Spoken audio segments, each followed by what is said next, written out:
Hanno assunto la loro posizione nello schieramento nell'ordine. La fanfara della brigata di cavalleria Pozzolo del Friuli.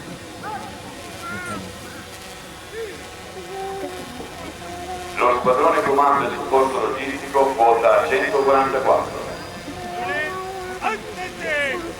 Entrerà il nome dai fatti d'arme del 14, 15, 16 settembre 1916, ove il reggimento conquista e mantiene il possesso di quota 144.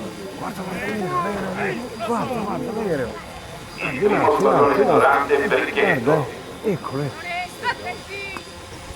Trae il nome dalla battaglia del Berchietto del 21 aprile 1796, dove il primo squadrone caricò e disperse i dragoni e gli ussari francesi. Il secondo squadrone esplorante Bicocca, che trae il nome dai fatti d'arme del 23 marzo 1849 alla Bicocca di Novara, dove il secondo squadrone caricò gli austriaci avendone ragione. Il terzo squadrone esplorante Pozzuolo,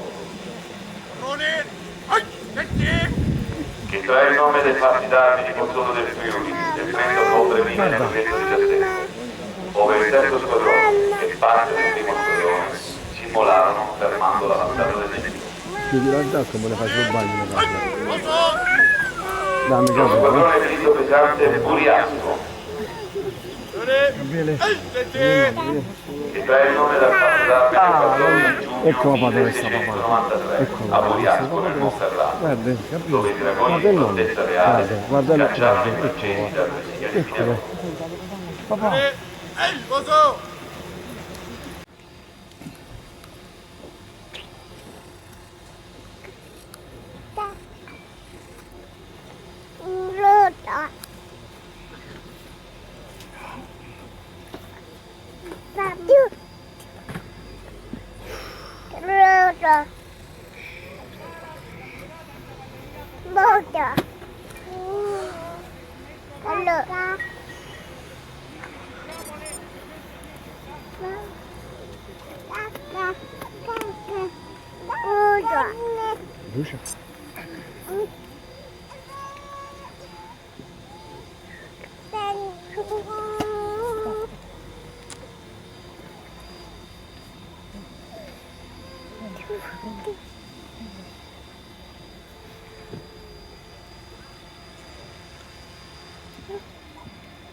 Affluiscono i labari delle associazioni combattentistiche d'arma e l'Associazione Internazionale Regina Elena.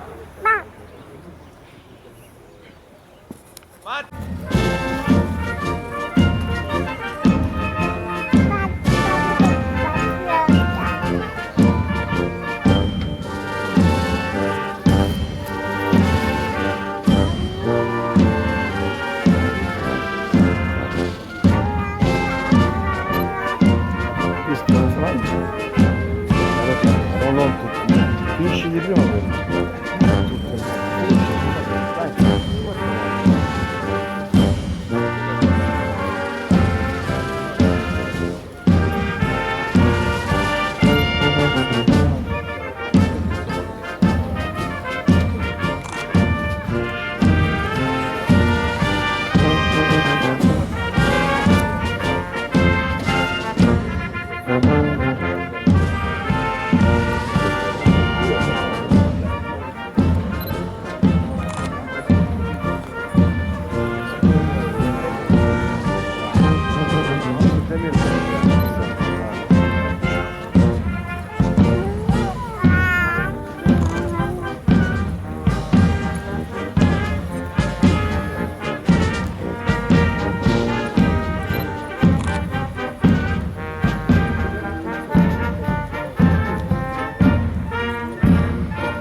Settesimo comandante, il reggimento Genova Cavalleria.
Il comandante di reggimento chiama a sé lo stendardo.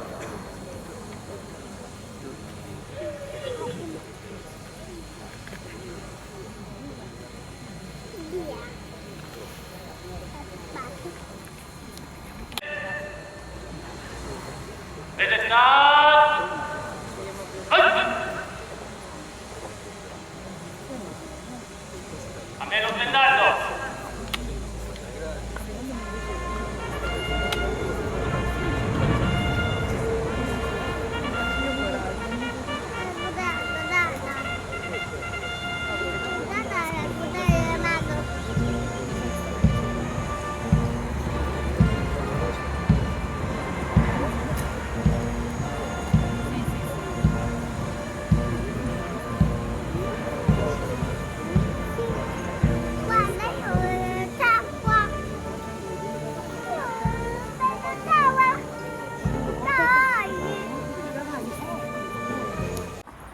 Autorità, gentili ospiti, sono davvero onorato della vostra presenza, che qui conferisce ulteriore lustro alla festa di corpo di Genova Cavalleria.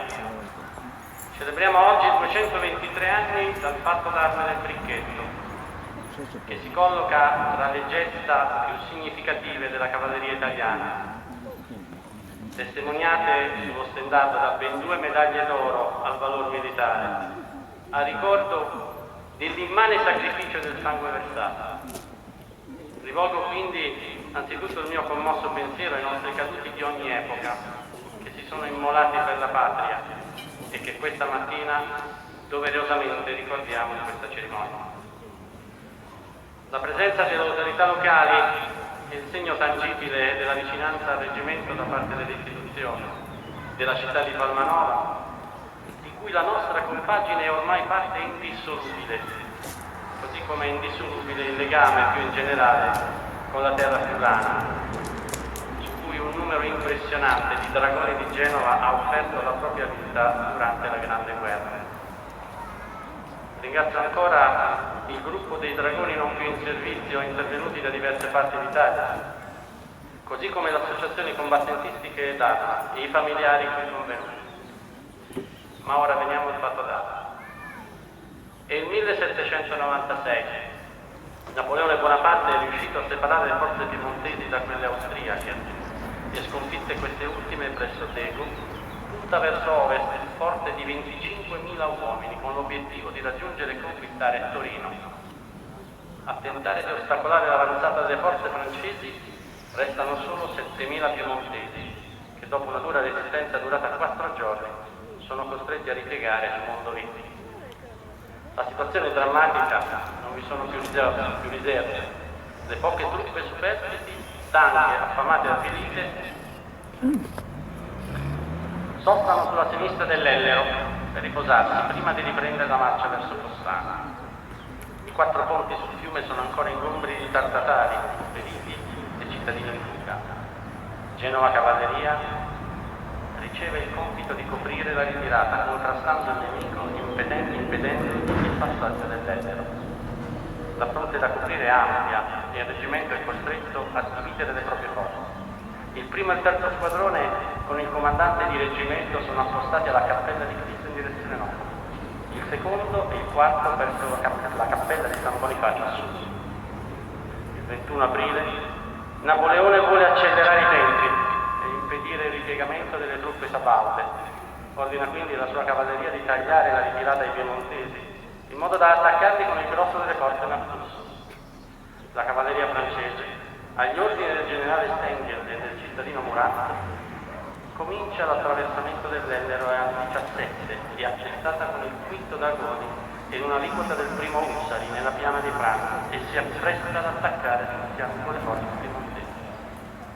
L'illusione francese di una rapida conclusione della battaglia è breve, poiché in prossimità del colle del Bricchetto è appostato il Genova, con il primo e il terzo squadrone, 200 uomini, agli ordini del colonnello marchese Giovan Battista Dossier de Chappellot, che, resosi conto della situazione, nonostante la sproporzione numerica a totale vantaggio del nemico, non esita a caricare sul fianco i reggimenti francesi. La determinazione dei dragoni di Genova, la consapevolezza dell'importanza del compito assegnato, fanno prima ondeggiare e poi fuggire la cavalleria nemica. I dragoni si precipitano sui francesi che disperatamente cercano di far fronte, ma i piemontesi sono loro addosso, prima che possano terminare la manovra. Un gran numero di nemici viene disarcionato dal poderoso urto. Ne nasce una profonda mischia, i francesi rimasti in sella si battono coraggiosamente, ma l'ardore dei dragoni pare centuplicarne le forze. Dalle cronache dell'epoca oggi custodite presso l'archivio di Stato di Torino e riportate dal canonico Grassi di Santa Cristina, sappiamo che in pochi minuti cadono il comandante francese, il colonnello Stengel, il comandante del 5° Dragone e altri ufficiali. Molti altri francesi, colpiti, atterrati e disarcionati, vengono fatti prigionieri. Il cornetta, tenente Roberti di Castezzero, rotta la sciabola, adopera lo stendardo come lancia. Il luogotenente della Rocca, benché ferito, continua a combattere e partecipa all'inseguimento dei francesi superstiti che, sciabolati dai piemontesi, ormai perduti e senza comandanti, ripiegano disordinatamente. Il 5 maggio dello stesso anno, Sua Altezza Reale, Duca d'Aosta, comandante dell'esercito piemontese, decora nella piana di Carmagnola lo stendardo di Genova, con 2 2 medaglie d'oro, poiché secondo il re Vittorio Amelio III una sola non bastava a premiare così tanto valore, con la seguente motivazione. Per la segnalata prova di zelo, di fermezza, di bravura e coraggio, i 2 squadroni di quel corpo hanno dato il 21 aprile 1796 nella pianura di Mondovì, attaccando un corpo di ussari e dragoni nemici infinitamente superiori di numero, rovesciandolo e disperdendolo, facilitando così la ritirata della fanteria del re che ha rischiato di essere circondata. Ma i fatti del Bricchetto sono solo una parte di tante gloriose pagine scritte in 336 anni di storia in cui Genova ha sempre gridato presente. Oggi Genova Cavalleria è una realtà operativa moderna, ma legata alle proprie tradizioni, che prende costantemente parte agli impegni della Forza Armata all'estero e sul territorio nazionale. Ricordiamo solo quelli degli ultimi anni, in Bosnia, Albania, Kosovo, Iraq e diverse volte in Libano, ma ancora quelli a supporto delle popolazioni colpite dal terremoto del Friuli del 76, dalla tragedia del Vajont qualche anno prima, fino agli impegni nazionali più recenti come i Vespi Siciliani, l'Operazione Domino e più volte l'Operazione Strade Sicure, nella quale prossimamente saremo nuovamente chiamati a dare un notevole contributo. E lo ha fatto sempre con eccezionale professionalità e senso del dovere, semplicemente perché questo è Genova, una realtà straordinaria, fatta di uomini e donne straordinari. Sono cambiate le uniformi, gli equipaggiamenti, le procedure, ma è rimasto immutato lo spirito, l'emozione di farne parte, l'orgoglio per me e l'onore impagabile di esserne il 97° comandante.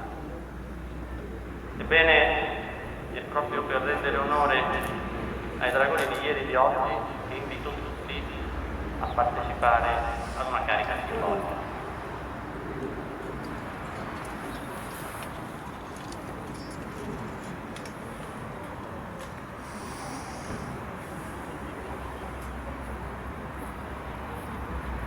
Genova Cavalleria, al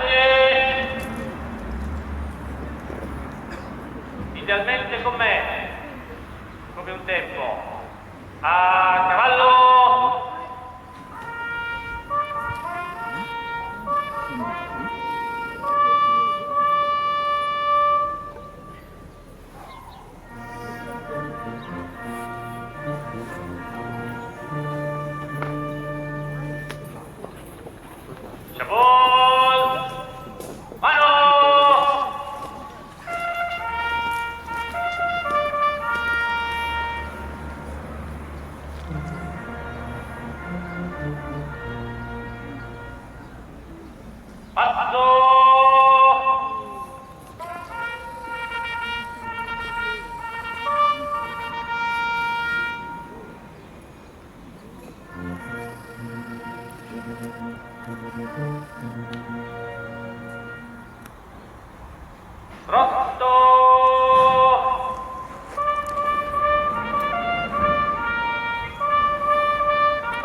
pronti per la carica,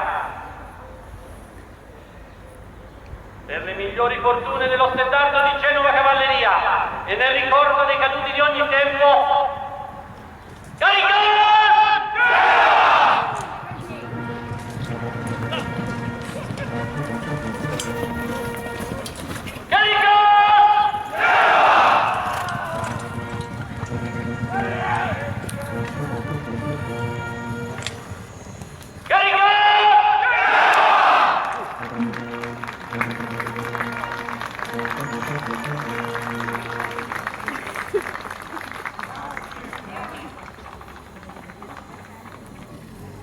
Genova, Reis, Ojo!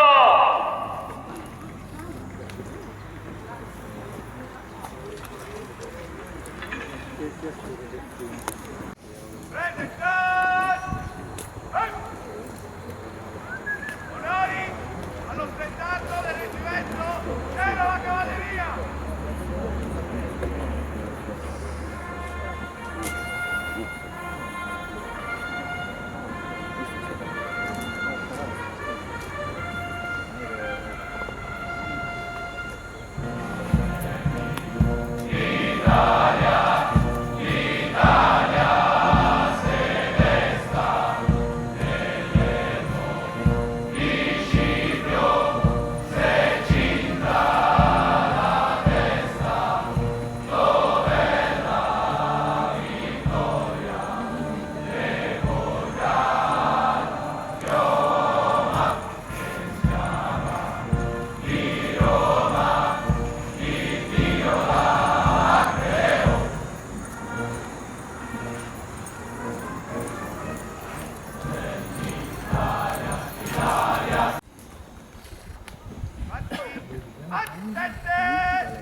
requiranno re dei fatti e lasciano il luogo della cerimonia.